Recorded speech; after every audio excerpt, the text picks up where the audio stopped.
बताइए ट्राइब्स पे जो अपने नागालैंड के जो साधु संत के बारे में आप बता रहे थे।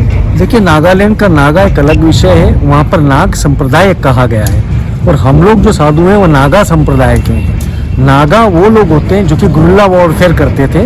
ये एक ऐसी आर्मी रही जो कि शिव भक्त रही और आज़ादी के संग्राम के पूर्व भी 1780 की जो सन्यासी रेबेलियन है वो नागाओं के द्वारा की गई। जहांगीर में जिस समय पे वैष्णव और शैव की झूठी लड़ाई देखने के लिए या सनातन का मजाक बढ़ाने के लिए प्रयागराज के कुंभ में आए तो वहीं पर दो नागाओं ने पिरामिड, जैसे आप नहीं देखते हो मटकी फोड़ वाला, ऐसे नागाओं ने एक के ऊपर एक चढ़ करके उठे और जहांगीर को भी कटारी मार दी। तो नागाओं का संग्राम वहाँ चालू होता है जब सत्ताएं विफल हो जाती है। उस समय 565 से ज्यादा राजा रजवाड़े थे, किंतु वो लोग भी मध्यकाल के अंदर आक्रांताओं के आगे ढंग से नहीं लड़ पा रहे थे। ऐसे समय पे उस युद्ध का जो बिला उठाया वो नागा साधुओं ने उठाया और इनको खदेड़ खदेड़ करके मारा। आप दिल्ली के अंदर देखें, चाहे मुर्शिदाबाद में देखें, आप झारखंड के विभिन्न हिस्सों में देखें तो वहाँ पर ये पाएंगे कि नागा साधुओं के द्वारा प्रथम भारत की आज़ादी का शंखनाद किया था, क्रांति का। तो महाराज एक ये बताइए, जैसे ट्राइब्स है हमारे राजस्थान में और आपके जो एमपी क्षेत्र में जो झाबुआ प्रदेश है, उनमें मैंने ये देखा है कि कुछ ऐसे लोग हैं जो असामाजिक तत्व है वो धर्म परिवर्तन करवा रहे हैं, यानी पीठ पीछे। तो उनके लिए आप क्या कहना चाहोगे? देखिए, भेड़, बेगा, गोंड अपने इधर की जनजातियां हैं। यदि नॉर्थ ईस्ट की तरफ जाएंगे तो वहाँ पर राई है, भुटिया है, लेपचा है। इन लोगों को प्रकृति पूजक माना गया क्योंकि प्रकृति से सबसे ज्यादा नजदीक थे। हमारी सत्ताओं से बहुत बड़ी गलती यह हुई कि इनकी प्रकृति का विनाश किया।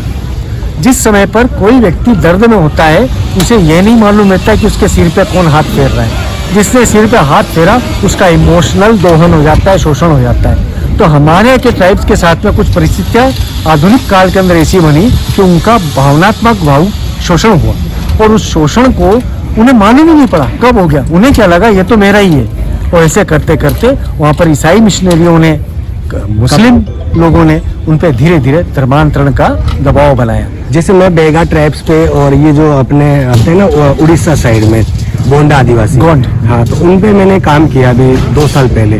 तो मैंने वहाँ देखा जैसे प्रकृति के लिए वो काफी प्रेमी है, मतलब वो पेड़ की पूजा करते हैं, तलवार की पूजा करते हैं, मिट्टी पहाड़ सबकी पूजा करते हैं। लेकिन फिर भी वहाँ पे धर्म परिवर्तन ऐसा हो रहा है, मतलब वो इस मिशनरी में जा रहे हैं। ऐसा क्यों? क्योंकि वो तो शिक्षित भी हो रहे हैं, धीरे धीरे उनकी परिवेश से जो वेशभूषा है वो धीरे धीरे चेंज होती जा रही है। देखिए, क्योंकि जो पुरानी जो ट्राइब्स है मुश्किल से 50-60 लेडीजें बची है। जैसे कि मैं बोंडा क्षेत्र में जाके आया, वहाँ मुश्किल से 50-60 लेडीजें बची है, जो एक पहाड़ी मलकानगिरी में पड़ता है, उस जहाँ तक कोई पहुँच भी नहीं सकता। मैं वहाँ जाके आया और वो किलोमीटरों तक पैदल जाते हैं नंगे पैर, मतलब वहाँ से हमको कुछ सीखने को मिलता है। लेकिन उनके साथ ऐसा अन्याय हो रहा है, ऐसा क्यों हो रहा है महाराज? इसके लिए कुछ वैश्विक एक एजेंडा होता है, उस वैश्विक एजेंडे को हमें समझना होगा।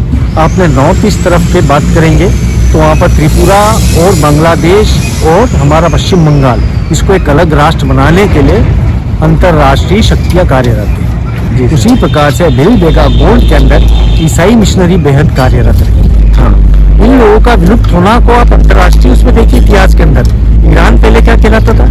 फारस, पर्शिया कहलाता था। वहाँ पर जब मुस्लिम इन्वेडर्स आए, उन लोगों ने धीरे धीरे ताकत के बल पर, तलवार के बल पर, भय के बल पर और फिर कुछ गरीबी जहाँ पर हुई होगी वह धन के बल पर उनको अपने धर्म में धर्मांतरण करा। मरता क्या न करता, वो वाली स्थिति है। आधुनिक भारत के अंदर कहीं ना कहीं हम पिछड़े कहाँ पर है कि हमारे सनातन का जो बोध था उस बोध को वहाँ भेजने में हमारे सत्ता के कुछ ऐसे दलाल आए जिन्होंने उसको अवरुद्ध करा। मैं उन्हें आक्रांता कहता हूँ क्योंकि एक निश्चित एजेंडे के साथ में सत्ता प्राप्ति में आए थे। उनका कहना यह था कि यदि हमारी वास्तविक सनातन हिंदू धर्म का, वैदिक धर्म का प्रचार उन क्षेत्रों में हो गया तो वो क्षेत्र जो है वो उन्नत हो जाएंगे।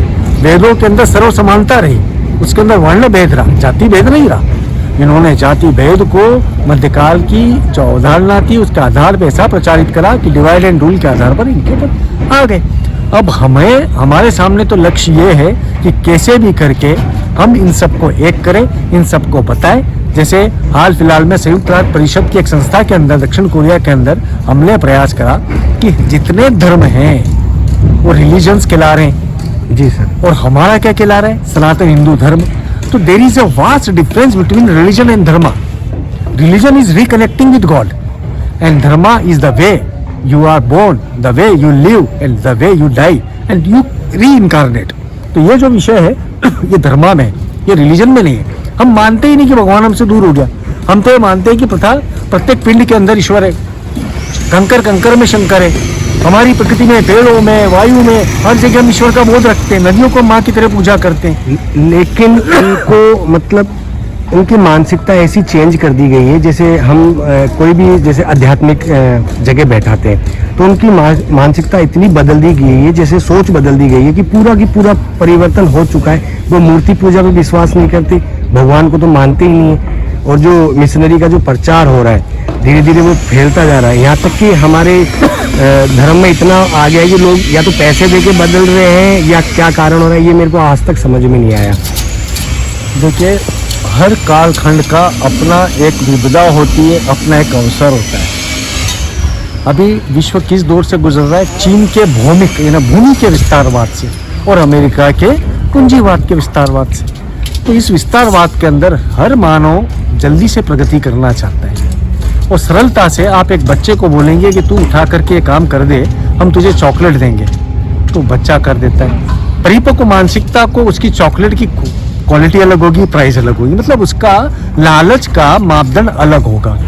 तो ये लालच को सनातन धर्म के वास्तविक प्रचार से हम काम, क्रोध, मल, लोभ के ऊपर जो हम संतुलन की बात करते वो मानवता के अंदर प्रसारित नहीं हो पाई।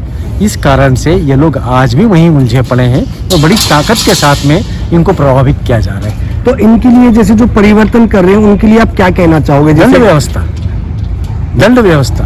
देखिए, फ्रीडम ऑफ रिलीजन है, हमारा धर्म है, हमारे हिंदू, मुस्लिम, सिख, ईसाई की विविधताओं को हमने स्वीकारा है और सनातन धर्म के परिवेश में स्वीकारा है। हम यहाँ पर हम दक्षिणी यूरोपीय सभ्यता के तत्व नहीं स्वीकार सकते।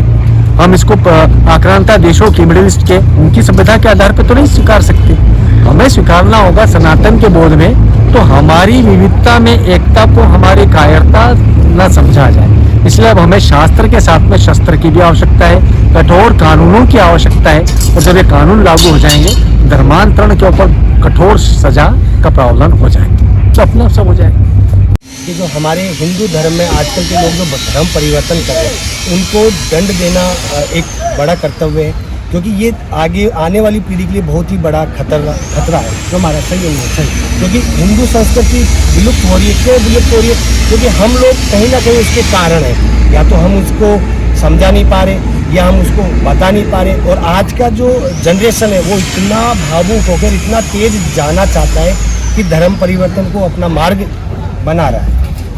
तो उसके विचार के लिए महाराज आप कोई ऐसा प्रयास हो रहा है अपने देश में? या बिल्कुल हो रहा है। देखिए, मध्य प्रदेश सरकार ने हमारे आग्रह पर एक पाठ्यक्रम के अंदर सनातन वैदिक को भी धीरे धीरे इंट्रोड्यूस करने की बात करी। हमने बात करी थी कि मोरल साइंस के अंदर पंचतंत्र की कथाएं जब से बंद हुई, हमारे की मॉरलिटी, हमारे की नैतिकता के ऊपर प्रहार हो गया। अब हम विवेक चूड़ामणि को हमारे वैदिक पाठ्यक्रम के तहत प्रत्येक स्तर पर, प्रत्येक स्कूल कॉलेज में लागू करने की बात कर रहे हैं, क्योंकि उसके अंदर ये मूर्तिवाद या ये सिर्फ इतनी छोटी मोटी बातें नहीं है, वो व्यापक धर्म है, वैश्विक धर्म है, जिसको हम ओरिएंटल ब्रदरहुड कहते हैं, वकीलों कुटुंबकुम कहते हैं। उसकी बात करने के लिए हम प्रयास कर रहे हैं, क्योंकि हमारे देश की सत्ता जो कि मान रही है धीरे धीरे तेजी से मान जाए कि हमारे पाठ्यक्रमों में घरों से ही संस्कार बोध किया जाए। संस्कार बोध होगा उसके पाठ्यक्रम में, उस शिक्षा को लागू करने से जो कि वैदिक आश्रमों में होती है। तो हमारे आश्रम व्यवस्था के अनुसार स्कूलों का, यूनिवर्सिटीज़ का निर्धारण होगा, तो निश्चय ही भारत फिर से उसी अभ्युदय पे होगा, उसी उत्कर्ष पे होगा, उसी चरम पर होगा। तो बहुत बहुत धन्यवाद महाराज, आपने बहुत ही कीमती समय दिया, उसके लिए धन्यवाद। और आप लोग अगर ये वीडियो देख रहे हैं तो अपने सनातनी धर्म के जो लोग हैं उनको सेंड करें और लोगों को आग्रह करें कि ऐसा ना करें, क्योंकि ये बिल्कुल गलत है। क्योंकि हमारे बाप दादाओं ने जो पिंड दान किया है, तो आने वाली जो पीढ़ी है उसमें ये प्रचलन खत्म हो जाएगा और मोक्ष की प्राप्ति नहीं होगी। क्यों महाराज? सही है, बिल्कुल सटीक।